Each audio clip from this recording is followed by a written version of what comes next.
Hey friends, thanks for coming back. Before I get started with this chat this time, if any of the previous videos resonated with you in any way, if you like me, or even if you don't like me, but you like the information that I've shared, go ahead and subscribe. Let's be friends, official, let's make it official.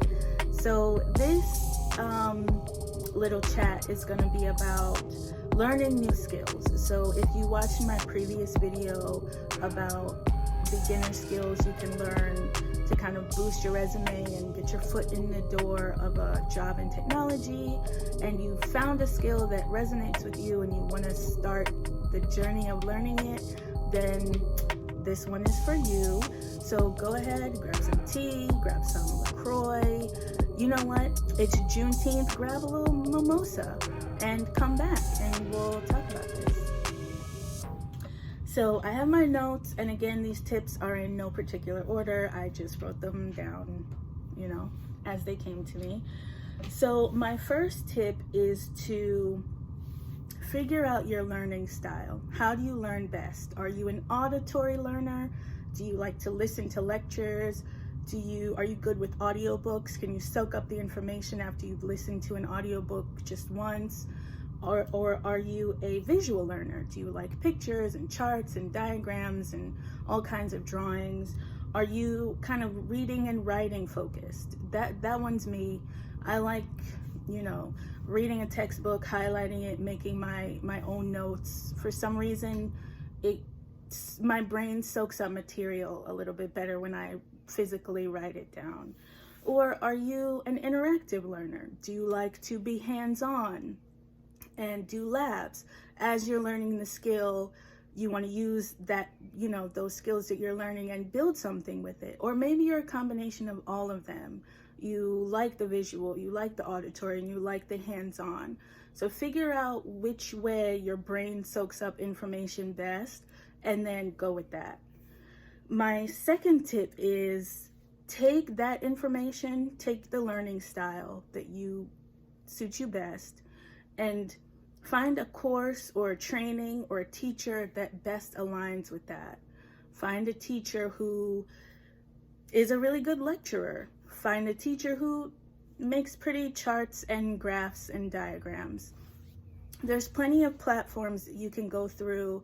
This is going to be a little bit of trial and error, but a good place to start is Udemy, because it's just a platform of courses with all different kinds of teachers, like every flavor instructor you could think of, they'll be on there. So check them out.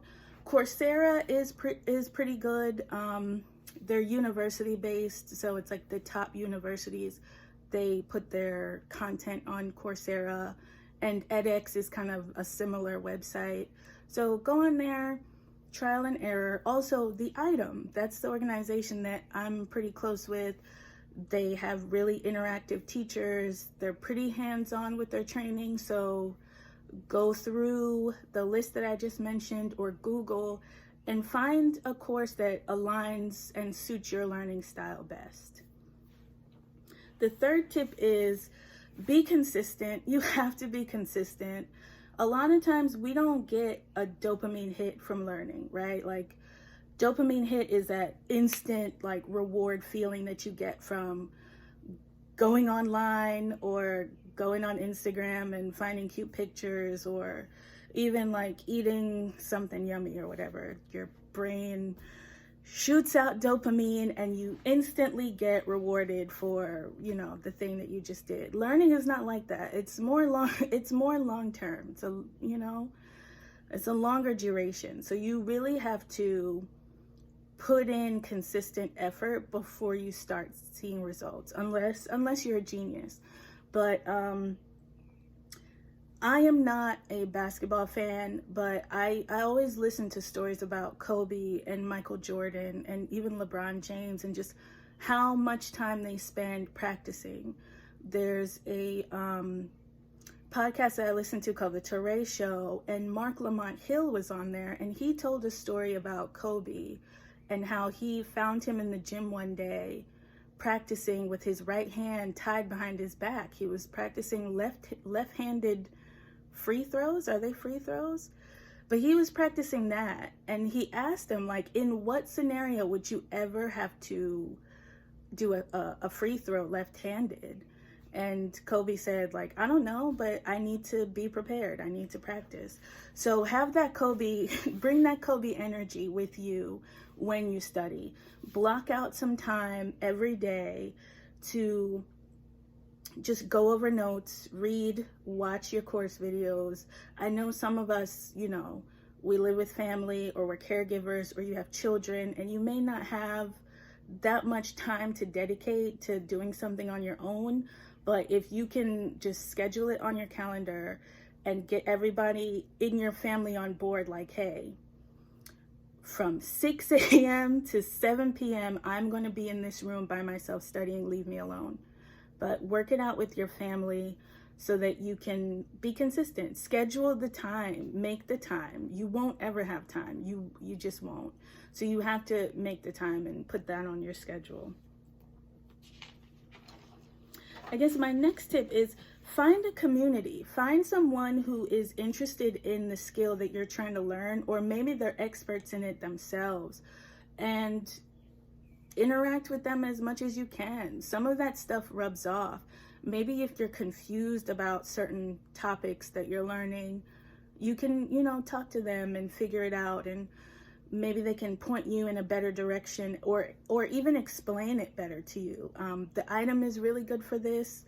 I know I keep name dropping them, but that's just how much I believe in them. Is they're not only going to teach you, but they do provide kind of a community for you to kind of bounce your, you know, frustrations off of, or maybe you're confused about something and it's just not clicking. You know, that's a good time to turn to, you know, a community. And you can find them online. There's a subreddit for everything. Go to Reddit, do a search, and I guarantee you there's a subreddit for a skill that you're learning. Meetup.com.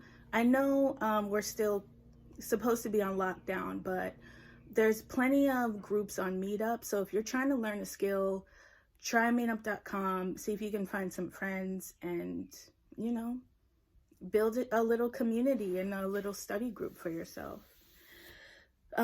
Number 5 is track your progress. Treat learning skills the way you would do if you're working out.